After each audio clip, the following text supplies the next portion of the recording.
How much of that was walking into an ambush, or how much of it was really about Adelaide maybe not being there tonight?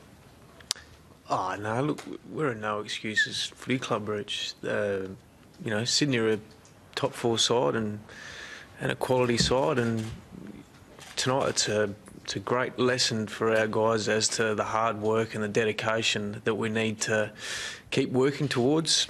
You know, this is a journey. It's going to be some frustration, but that's the standard that we need to get to. Were there any indications that in the preparation that this might, we had be concerned at all in the lead-up? No, none at all. Training was good. When they cross the line, they're right to go. So, no issues there. Scotty, you were pretty close on the contested possession count during the game. What was your thoughts on the usage of the ball tonight by your team?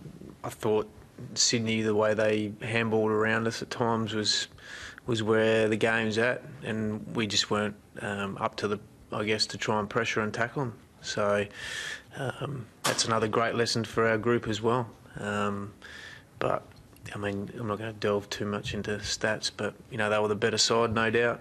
They moved the ball really well, and they've got a potent forward line. Scott, where did you veer off what you reckon would be your non-negotiables? I don't think we veered off non-negotiables. Just, early in the game, they got their tail up and we weren't able to respond and hit back on the scoreboard. What I did like is we challenged the group at half-time and they responded. So that second half was a much better performance in terms of effort and the way that we went about it.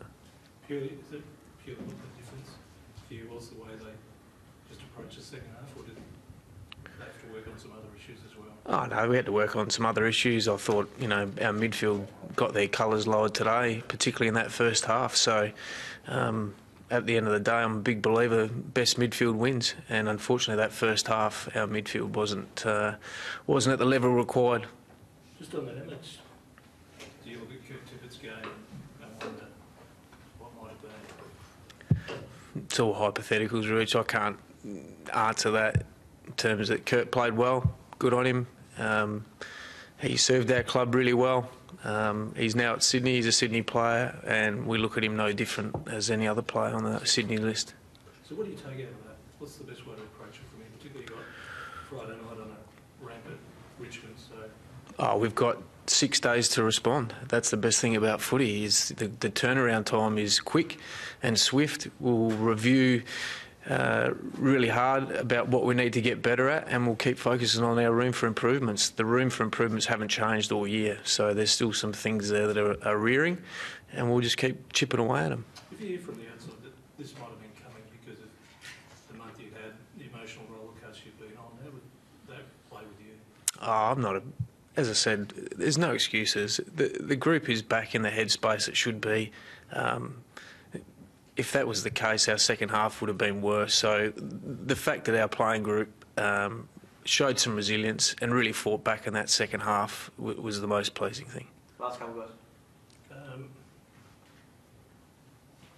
know if I want to Sorry, so is just that effort the only positive you take out of the game? I mean, it just looked very flat for sort of most of the year. Oh, it's not the only thing. I mean, there's still some way we moved the ball in that second half was a lot better.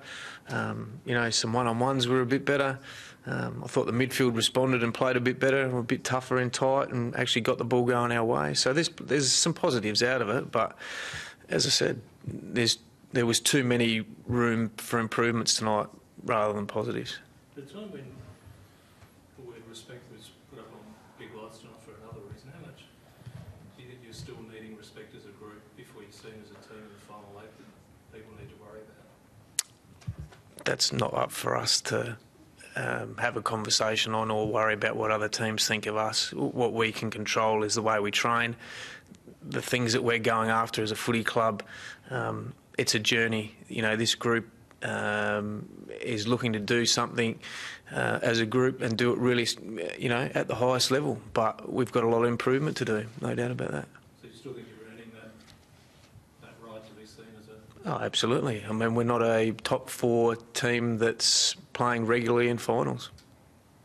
In terms of if you had to do a quick line across names on your shine, how many would get it from him? Well, I'm not going to go into that route. I'm not here to single out players, but what we do need to do as a club is work damn hard to get back to where we need to be. Thanks, guys. Sorry to cut you a little bit short. We're pushed to get to the airport in time. Thanks very much for your time.